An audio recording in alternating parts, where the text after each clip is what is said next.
अस्सलाम वालेकुम, this is Javeria and welcome back to Rise Pakistan. आज वुमेंस डे के मौके पे हमारे साथ मौजूद हैं एक कंटेंट क्रिएटर और सॉफ्टवेयर हाउस की डायरेक्टर, पब्लिक स्पीकर भी हैं और प्राउड मदर भी हैं। तो आज हम बात करेंगे उनके साथ। मिलते हैं सना से। अस्सलाम वालेकुम। वालेकुम अस्सलाम जवीरिया, कैसी हैं आप? मैं ठीक हूँ, आप कैसी हैं? अल्हम्दुलिल्लाह। अच्छा सना, आप मुझे बताइए, कंटेंट क्रिएटिंग आप करती हैं, तो बिल्कुल उसका सफ़र कैसे स्टार्ट हुआ और कहाँ से स्टार्ट हुआ?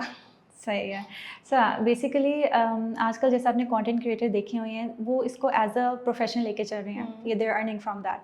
सो मुझे फोटोग्राफी का शौक था। From the really early age I was in photography and from my first salary I bought my first DSLR back in 2015। तब बड़ी बात होती थी किसी के पास DSLR होता था। हाँ, ये तो बात ऑब्वियसली है। वो शौक मैं कंटिन्यू नहीं रख सकी, इसलिए I got married and now I have kids. लेकिन एक वो जो एक अर्ज थी ना अंदर से, that I have to shoot something, I have to take pictures, वो मेरे अंदर थी। एंड देन जिस तरह ये कंटेंट क्रिएशन आगे आ रहा था उस ज़माने में, उस लाइक बैक इन 2019 2020 अभी ये बूम पे आ रहा था। मैंने 2020 में स्टार्ट किया कंटेंट क्रिएशन। लोगों को लगता है कि अभी मुझे सिर्फ 1 साल हुआ है, but at that time I was not able to identify my niche कि एक्चुअली मेरी नीश है क्या। एंड मैंने मेकअप और ट्रांसफॉर्मेशंस इसमें स्टार्ट कर दिया, जो कि मुझे आता भी नहीं था, क्योंकि सब लोग वो कर रहे थे, मैं वो करना स्टार्ट हो गई। And it was a big failure to be honest.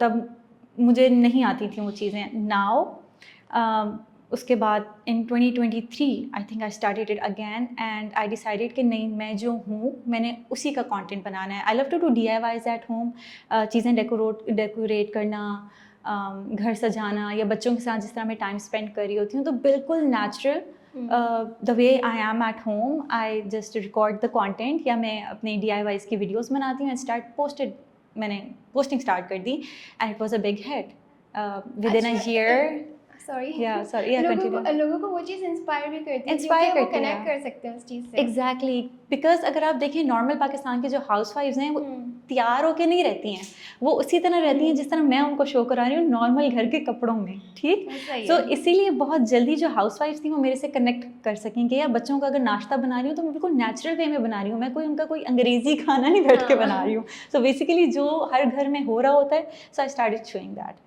और इससे बहुत एक कंफर्टेबल सी जगह उनको लगती है कि यार ये तो हमारी तरह है, यानी ये कोई इतनी कोई हाई फाई नहीं है, तो बिल्कुल हमारी तरह है। सो दैट वाज द पॉइंट, मुझे लगता है जिसकी वजह से मेरी बहुत जल्दी फॉलोअर्स इंक्रीज हुए। नहीं, वो सब कैमरे के सामने करते हैं, कैमरा बंद होते ही वो उनका नेचुरल जो रहते हैं इंसान वैसे ही होते हैं, ऐसे ही होता है। सो मैंने कहा व्हाई नॉट, यू नो, मेरा जो बेसिक हर्डल आ रहा था ना, वो भी यही आ रहा था कि यार अब कंटेंट बनाना है, मैं तैयार हूँ, मैं अच्छे कपड़े पहनूं। मैंने कहा छोड़ो, जो मैं हूँ मैंने वही दिखाना है। अच्छा, आपने ये बात बहुत अच्छी की थी कि कंफर्टेबल होते हैं उस चीज़ को देख के, क्योंकि हम जब ऐसी वीडियोस देखते हैं जो मतलब बहुत बनावटी होती हैं, हम खुद भी उनसे अनकंफर्टेबल होने लग जाते हैं, क्योंकि वो हमें कनेक्ट नहीं कर पा रहे होते। एग्जैक्टली। तो इस वजह से आपका जो कंटेंट है वो अच्छा है, लोग देखते भी हैं और माशाल्लाह से ऐसे ही तो है। और आपको चैलेंजेस क्या फेस करने पड़े स्टार्ट करने से पहले? एज सच अच्छा, चैलेंज तो सबसे पहले ये था क्वालिटी, क्योंकि इंस्टाग्राम मांगता है क्वालिटी कंटेंट, एंड सिर्फ उसी के लिए मैंने आईफोन ख़रीदा। सो ये सिर्फ एक चैलेंज था कि अगर मुझे कंटेंट क्रिएशन करनी है। मैं पहले भी वीडियोस बनाती थी अपनी DIYs के, लेकिन मुझे खुद मज़ा नहीं आता था कि यार मैं एक चीज़ बना रही हूँ लेकिन वो वैसी लोगों को दिखाई नहीं दे रही है, क्योंकि वो कैमरा क्वालिटी वैसी नहीं थी। सो आई इन्वेस्टेड इन आईफोन। मैं वैसे कोई इतनी टेक सेवी नहीं हूँ कि मुझे महंगी महंगी चीज़ें चाहिए, but for the content creation I bought that. और उसके बाद से मुझे खुद भी एडिटिंग वगैरह करने में मज़ा आया और रिकॉर्डिंग करने में बड़ा मुझे अच्छा लगा, और जब पोस्ट किया तो वाकई व्यूज़ वगैरह आना शुरू हो गए। तो आपकी एंगेजमेंट अच्छी रही उसमें? एंगेजमेंट बहुत अच्छी रही, स्पेशली जब बात करते हैं ना हम लोग बजट फ्रेंडली की। मैं हमेशा बात करती हूँ बजट फ्रेंडली डेकोर की। ठीक, उसमें कोई भी चीज़ है, टूटा हुआ कप है, आपने उसको रेनोवेट कर दिया, रिसाइकिल कर दिया, कोई भी चीज़ टूटी हुई आपने उसको रिसाइकिल कर दिया और वो इतनी अच्छी घर में सज गई।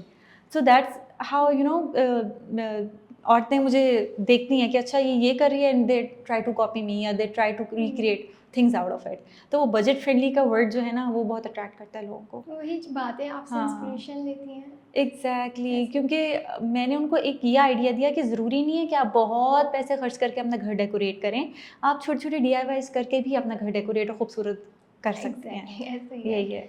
तो अच्छा, जैसे PRs आती हैं, तो आपने जब स्टार्ट किया उसके कितने टाइम बाद आपको PRs मिलने स्टार्ट हुए? अच्छा, मेरा फर्स्ट PR था एक हेयर ऑयल का, एंड मेरे 11,000 फॉलोअर्स थे तब। तब मुझे फ़र्स्ट अपना PR आया था, but that was not paid. Obviously जब आप स्टार्टिंग कर रहे हो तो आपको पेड PRs नहीं आते हैं। लेकिन फ़र्स्ट जो मैंने पेड काम किया था वो मैंने प्राइसवे के साथ किया था। That was my first paid campaign. At that time I had like 35K followers. Okay, हाँ। Nice, that's good. अच्छा, तो जैसे आप डायरेक्टर भी हैं Yeah. सॉफ्टवेयर हाउस की, उसके बारे में थोड़ा सा बताएं। Director of ClickChain Academy, yes. So ClickChain is basically a software house, लेकिन we run an academy जिसमें हमारा जो बेसिक मिशन और विजन है, आप इस तरह कह सकते हैं कि जब हम लोग यूनिवर्सिटी में पढ़ रहे होते हैं ना, और हम लोग जब मार्केट में जाते हैं, जब हम अपनी प्रोफेशनल लाइफ में जाते हैं, एक बहुत बड़ा गैप होता है वहाँ पे। उस गैप को ख़त्म करने के लिए we give internships specially to southern Punjab areas, ऐसी लोकेशंस पे जो बच्चे हैं जो जिनको सॉफ्टवेयर हाउसेस की एक्सेस नहीं है, उनके लिए एक रिमोट अपॉर्चुनिटी। और मुझे लगता है पाकिस्तान का ये बिगेस्ट प्लेटफॉर्म बनने वाला है रिमोट इंटर्नशिप अपॉर्चुनिटी का। अभी तक पाकिस्तान में कोई रिमोट इंटर्नशिप नहीं कराता, और इस लेवल की नहीं कराता कि वो डायरेक्ट आप इंडस्ट्री लीडर्स से आप मेंटोरशिप ले रहे हो। सो एक तो ये चीज़ थी, यहाँ पे एज अ डायरेक्टर मेरी responsibility and I really want कि लोग जितना इससे फ़ायदा उठा सकते हैं उठाएं। एंड एक चीज़ है ना, एज, हम लोग इस तरह करते हैं हमेशा कि 22 साल के होंगे, डिग्री कंप्लीट होगी, उसके बाद ही हमने जॉब करनी है। Why, you can get the skill earlier and you can start earning earlier. ठीक, तो एक ये चीज़ है कि एज जो है ना पाकिस्तान में कमाने की 22, उसको पीछे लेके आना है। May be 17, 18, just learn the skill and start earning for your family. जितने लोग कमाएंगे उतनी खुशहाली, ऑब्वियसली। सो ये 2-3 मिशंस हैं जिसको मैं लेके चल रही हूँ एज तो अ डायरेक्टर। अगर कोई लोग इनसे कनेक्ट होना चाहे इंटर्नशिप के लिए, तो बिल्कुल। कैसे कनेक्ट हो सकते हैं? We have the LinkedIn platform over there, आप वहाँ पे हमें मैसेज कर सकते हैं। तो कोई एज लिमिट है इसमें? नहीं, if you have basic computer knowledge है आपको, थोड़ी सी कोडिंग की नॉलेज है, आप इनरोल हो सकते हैं। इट्स टोटली फ्री, इसके कोई चार्जेस वगैरह कुछ भी नहीं है। एंड इवन जो लोग अच्छे परफॉर्म कर रहे होते हैं, जो हमें लगता है they are providing the value, हम उनको हायर भी कर लेते हैं अपने पास। And currently I am working on it कि एक पाइपलाइन बन जाए कि जो बच्चे डिजर्विंग हैं हम उनको आगे जॉब अपॉर्चुनिटीज़ बाकी सॉफ्टवेयर हाउसेज में भी उनके इंटरव्यूज़ वगैरह करवा सकें। Very nice. एंड रिमोटली, सबसे बड़ा जो इसका है ना, रिमोटली। सही है। अच्छा, कंटेंट क्रिएटर्स हाँ। और कॉर्पोरेट लाइफ को बैलेंस किस तरीके से करते हैं? अच्छा, आप जब मेरा लिंक्डइन खोलेंगे ना, आपको मेरे वहाँ पे कंटेंट क्रिएशन की कोई चीज़ नजर नहीं आएगी। And when you will open my content creation site, लोगों को नहीं पता मैं क्या काम करती हूँ। They only see the laptop कि हाँ ये कुछ लैपटॉप पे करती है, लेकिन उन्हें पता नहीं है कि मैं एक्चुअली करती क्या हूँ। सो ये दो बिल्कुल डिफरेंट पर्सोनाज हैं। अब लोगों को it's all about time management. It's not like कि जब मैं काम कर रही हूँ उस वक्त मैं कंटेंट बना रही हूँ, ठीक, और जब मैं कंटेंट बना रही होती हूँ तब मैं अपने डायरेक्टर की रिस्पॉन्सिबिलिटीज़ नहीं कर रही होती। सो आई हैव एक टाइम बॉक्स की हुई है सारी चीज़ों को कि अच्छा इतने बजे से इतने बजे तक director, and then when I have to go somewhere, या अगर कोई मैं नॉर्मल काम कर रही हूँ तो I just set the camera and start doing my stuff. तो मेरे पास एक बहुत ज़्यादा कंटेंट का पूल जमा हो जाता है, और फ्री टाइम में मैं उसको एडिट करके and I just post it. मैं एक वो हेडेक नहीं लेती हूँ कि हाँ कंटेंट बनाना है और यूँ करना है। सो वो नेचुरली हर चीज़ रिकॉर्ड हो रही होती है। एंड जब भी मुझे टाइम मिलता है, कोई आइडिया आता है, उसी में से क्लिप्स निकाल के just edit that and post it. अच्छा, मुझे बहुत क्यूरियोसिटी होती है कि लोग कैमरा ऑन करते हैं और कंटेंट बना रहे होते हैं। तो आपने जैसे बताया कि बिल्कुल नेचुरली करती हैं, तो एक टाइम में वो चीज़ भूल जाते हैं कि कैमरा है, वो बिल्कुल एक फ्लो में जा रही होती है। बिल्कुल ऐसे ही है। कभी कभी टाइम लैप्स ऑन करके घर साफ करना शुरू कर दिया, वो इतना ज़बरदस्त टाइम लैप्स बन जाता है। सो मैंने अपने लिए आसानियाँ पैदा की हैं, रेदर देन कि मैं यानी तैयार होकर बैठूँ, कुछ बोलूँ, कुछ करूँ। सो वो इसलिए बच्चों के साथ खेलते हुए, उनको पढ़ाते हुए हर चीज़ रिकॉर्ड हो जाती है। मैंने आपकी वीडियोस देखी है और मतलब माशाल्लाह से अच्छी है। ये है कि बंदा कनेक्ट हो सके और अच्छी वीडियोस भी अच्छी हैं, उसके साथ साथ आपकी जो चीज़ें कंटेंट है वो भी अच्छा है। एग्जैक्टली। अच्छा, एक और चीज़ जो मैं करती हूँ उसमें मेरी थोड़ी सी मेहनत लगती है, बट वो कंटेंट में बहुत कम पोस्ट करती हूँ। I write the scripts about the stereotype, जो जिन चीज़ों के बारे में लोग बोलना पसंद नहीं करते हैं। मैं जिस तरह आपको बताती हूँ, मेंटल हेल्थ के बारे में लोग बहुत कम बोलते हैं। हेल्दी बाउंड्रीज़ क्या होती हैं उसके बारे में लोग बहुत कम बोलते हैं।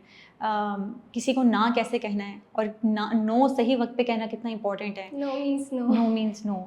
लोग घबराते हैं, नहीं बोल सकते। तीसरी बेटी हमारे सोसाइटी में कितनी बड़ी टैबू है। I am a third daughter, so I know that.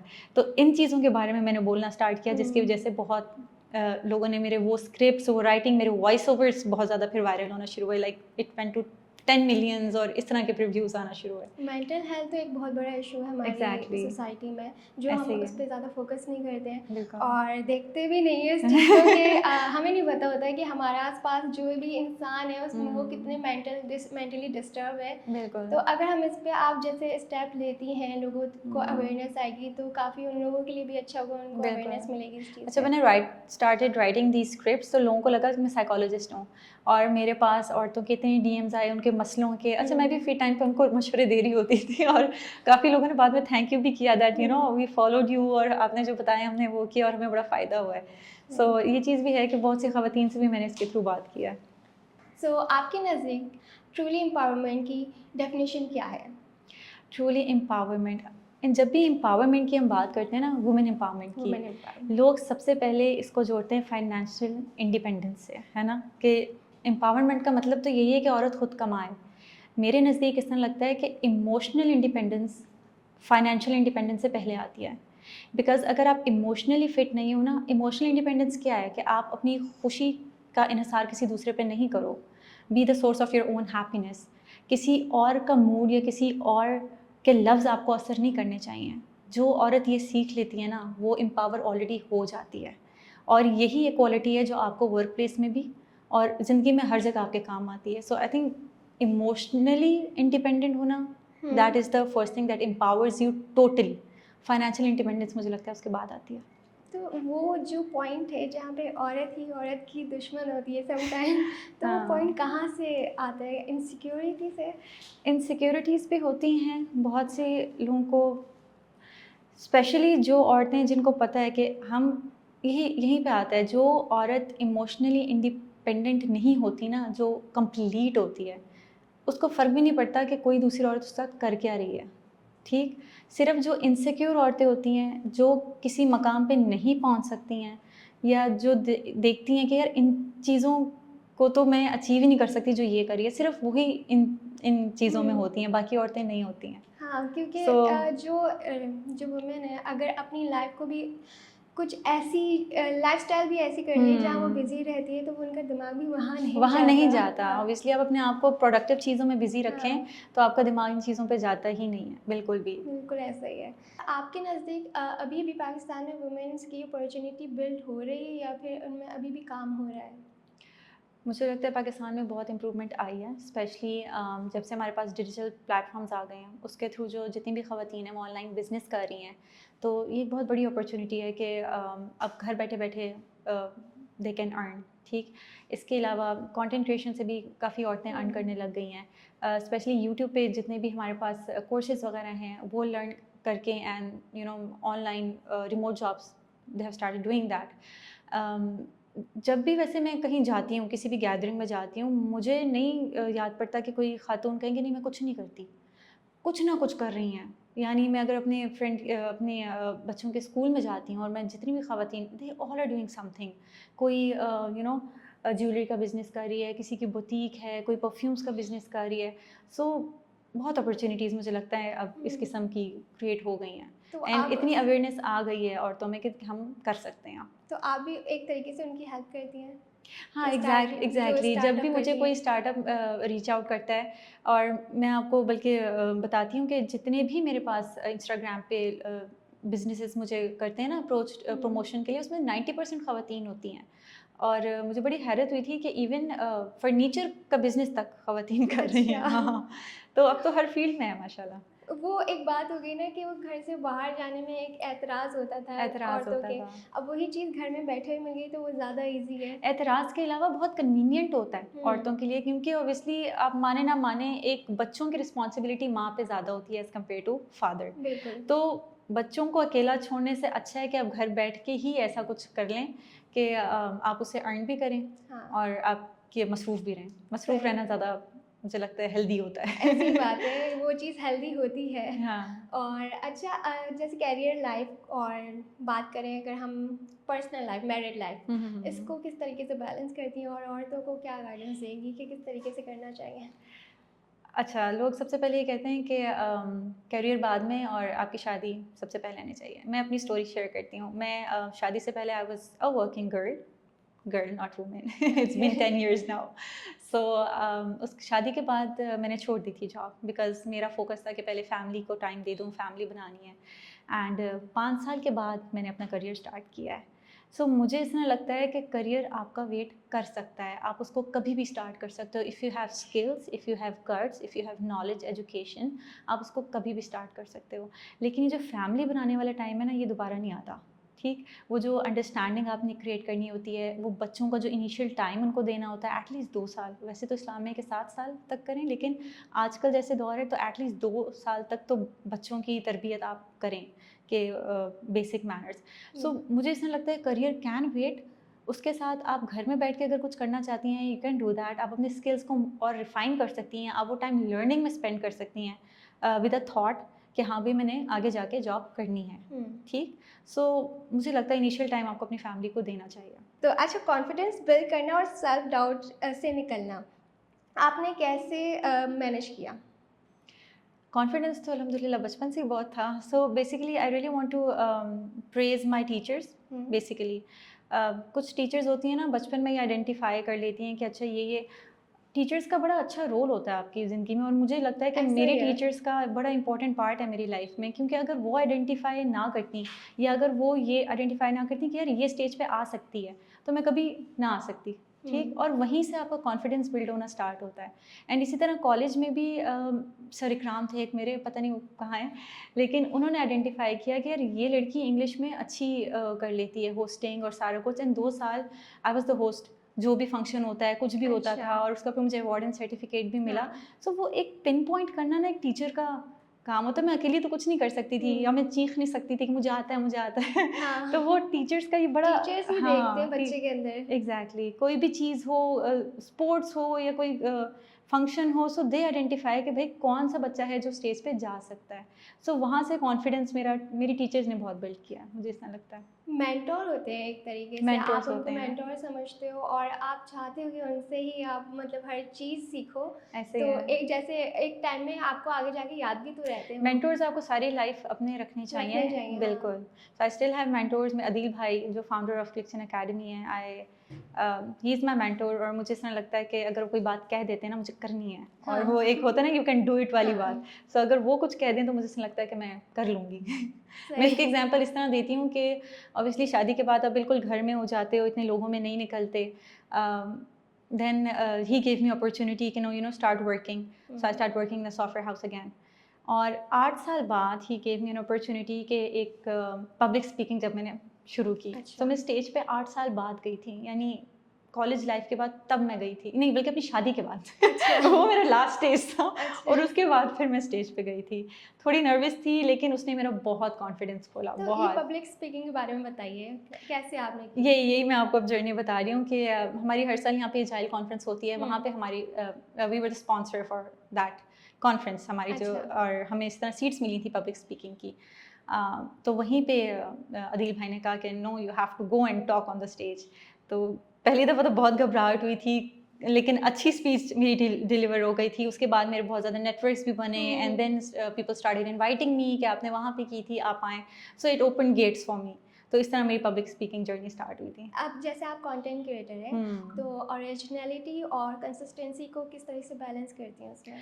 Originality तो जैसे मैंने आपको अभी बताया कि मेरा जितना भी कंटेंट है टोटली ओरिजिनल. मैं बिल्कुल फेक आउट नहीं बिल्कुल, ये करती तो हूँ कि आपने भी हाँ कि बताया. मैं बहुत मेकअप कर रही हूँ या हाँ. कुछ इस तरह कर रही हूँ. So it's all original. और पता स्टोरी टेलिंग और जितना आप ओरिजिनल चीज़ दिखाते हो उतनी लोगों को अट्रैक्ट करती है, because they can relate with it. अभी कल ही मैंने एक वीडियो देखी थी, वो भी कंटेंट क्रिएटर थी. अब रमज़ान के उन्होंने वीडियो डाली थी कि वो किचन में जाती है, उन्होंने ड्रेस भी एक काफ्तान स्टाइल में हाँ. अब आप हमने अपनी माँ को कभी ऐसे देखा काम करते या कभी हमने किचन में प्यार से ना वो हाँ. वेजिटेबल्स कटिंग कर रही है. मैंने बोला ये क्या है, हम नहीं है ऐसे. ये हम नहीं है.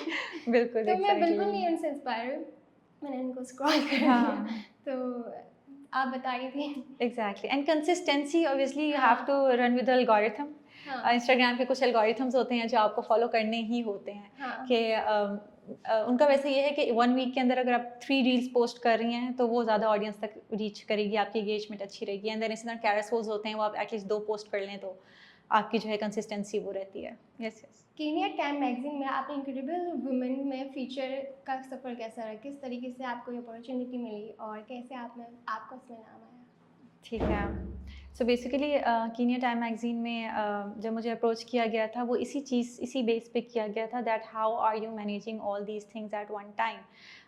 अगर आप अच्छा मेरा बचपन से एक चीज़ था, एक टीचर है तो वो सिर्फ टीचर ही क्यों है, या एक डॉक्टर है तो वो सिर्फ डॉक्टर ही क्यों है, हमारे डिफरेंट करियर पाथ्स क्यों नहीं हो सकते, like why can't I try different things. अगर मैं शेफ़ बनना चाहती हूँ उसके साथ में कोई और काम भी कर लूँ।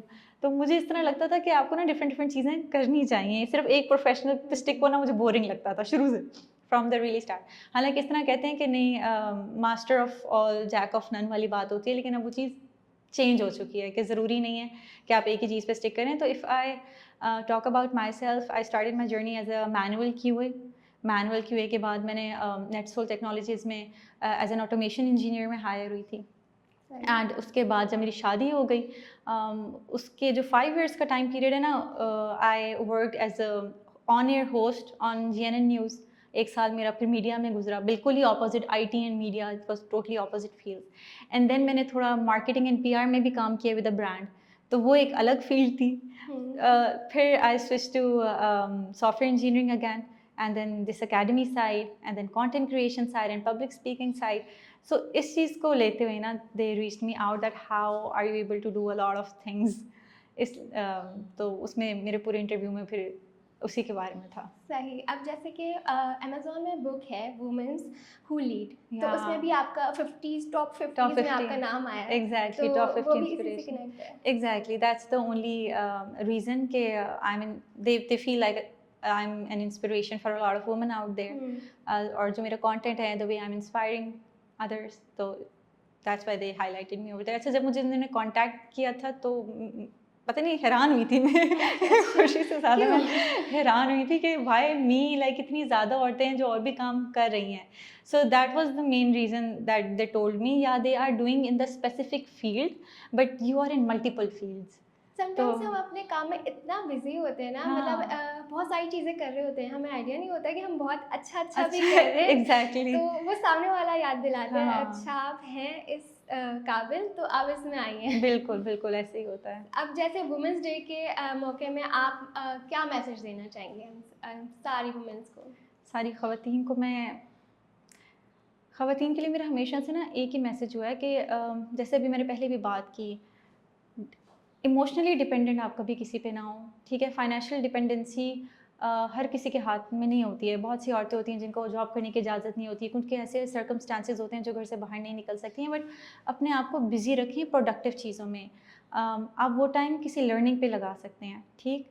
आप कढ़ाई सीख सकती हैं, आप मखरामे बनाना सीख सकती हैं, आप डिजिटल अगर आप यानी पढ़ी लिखी औरतें हैं, अगर उनको समझ आती है कोडिंग की या डिजिटल मार्केटिंग या कुछ भी, you know, get the skills. आपके पास कोई ना कोई स्किल्स लाजमी होनी चाहिए। इट्स नॉट फॉर कि आप उससे अर्न करो, बाद में अर्न भी कर सकते हैं, बट ये नॉलेज रखना कि आपके बच्चों को बड़े हो के आपकी किस नॉलेज की या किस उसकी ज़रूरत पड़ सकती है, आप अपने आप को एडवांस रखें उस लिहाज से, ठीक। क्योंकि अगर अपने आप को एडवांस नहीं रखेंगे ना, तो आप अपने बच्चों से वो कम्युनिकेशन, वो बॉन्ड नहीं बना सकेंगे।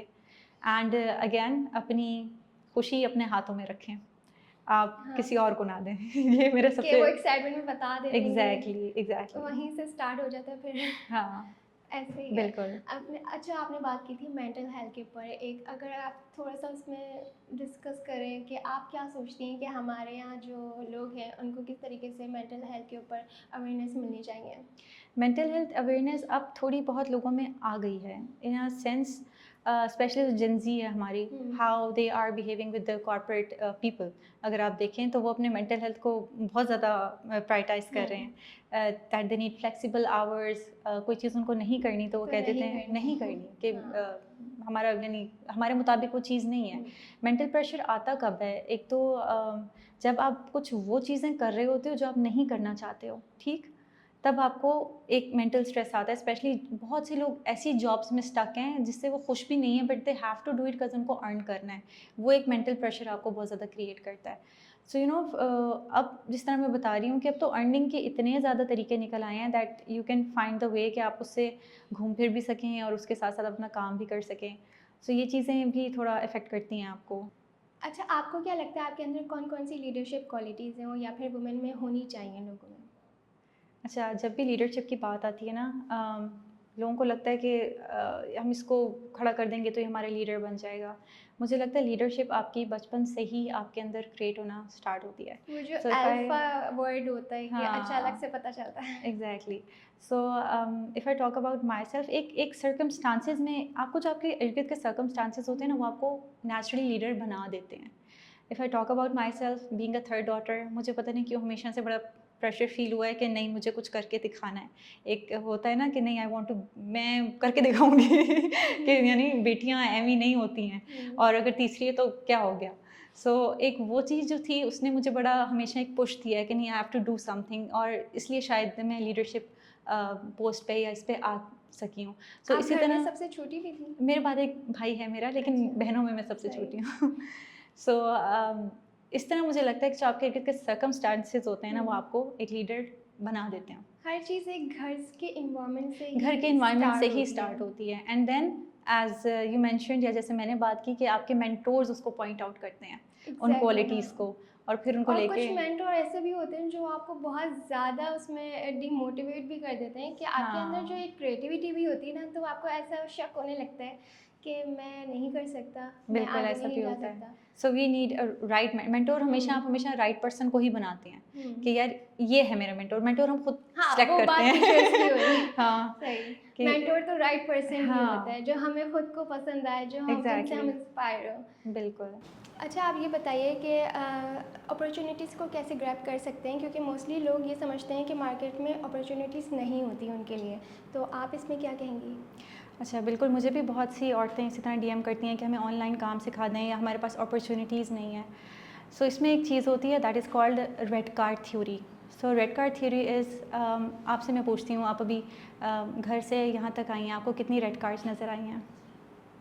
आपको I नहीं don't याद? know. आपको नहीं याद? No. सो बेसिकली होता ये, अगर मैं आपको कहती कि आप जितनी रेड कार्ड्स काउंट करेंगी, मैं हर रेड कार्ड के बदले आपको 500 रुपये दूँगी, तो आप वो काउंट करती? करेंगी। करूँगी ऑब्वियसली। सो इसी तरह हमारे पास अपॉर्चुनिटीज़ होती हैं, हमारे पास से निकलती जाती हैं और हमें नज़र नहीं आती। तो अगर हम उनके ऊपर तवज्जो देना शुरू हो जाएं, जैसे आपको जब मैंने कहा कि मैं हर रेड कार्ड पे आपको 500 रुपये दूँगी, आपने उस पर तवज्जो देनी स्टार्ट की, ठीक? इसी तरह अगर हम हर चीज़ को गौर से देखना शुरू कर दें तो हमें बहुत ज़्यादा अपॉर्चुनिटीज़ नज़र आएंगी। जैसे अभी मुझे राइस पाकिस्तान की अपॉर्चुनिटी मिली, मैं इनको कह सकती थी मैंने नहीं आना, तो बट आई सेड नहीं, इट्स एन अपॉर्चुनिटी, मुझे जाना है। So that's how you grab opportunities. आपके पास चल के नहीं आती, आपको कभी कभी ढूंढनी भी पड़ती हैं। ऐसा ही है, ढूंढने से हर चीज़ मिल ही जाती है। एग्जैक्टली। तो अच्छा, राइस पाकिस्तान के लिए आप क्या मैसेज देना चाहेंगे? राइस पाकिस्तान के लिए यही मैसेज है कि सबसे पहले तो बहुत बहुत थैंक यू आपका, आपने मुझे इनवाइट किया, एंड स्पेशली वुमेंस डे पे। हर दिन ही औरतों का होता है, लेकिन चलें डे आ गया है तो फिर happy women's day to everybody. और आप लोग बहुत अच्छा काम कर रहे हैं, इसी तरह लोगों को आप बुलाएं ताकि बाकी लोग उनसे सीख सकें या आपकी बातों से और उन्हें दुनिया के बारे में पता लग सके। सो बिल्कुल। All the best for your other podcast as thank you well. So much and thank you so much for coming. As a content creator जानने को मुझे मिला और लोगों को भी जानने को मिला होगा आपके थ्रू कि किस तरीके से आप किस तरीके से वर्क करती हैं, और दूसरी जो आपने एक मैसेज दिया है लोगों के लिए, जो सॉफ्टवेयर हाउस है उसमें क्या लोग कनेक्ट कैसे हो सकते हैं। On this women day we don't just celebrate success, we celebrate consistency and courage. आपके देखने के लिए शुक्रिया। हमारे चैनल को सब्सक्राइब कीजिए। हैप्पी वुमेंस डे और मिलते हैं नेक्स्ट एपिसोड में। अल्लाह हाफिज़।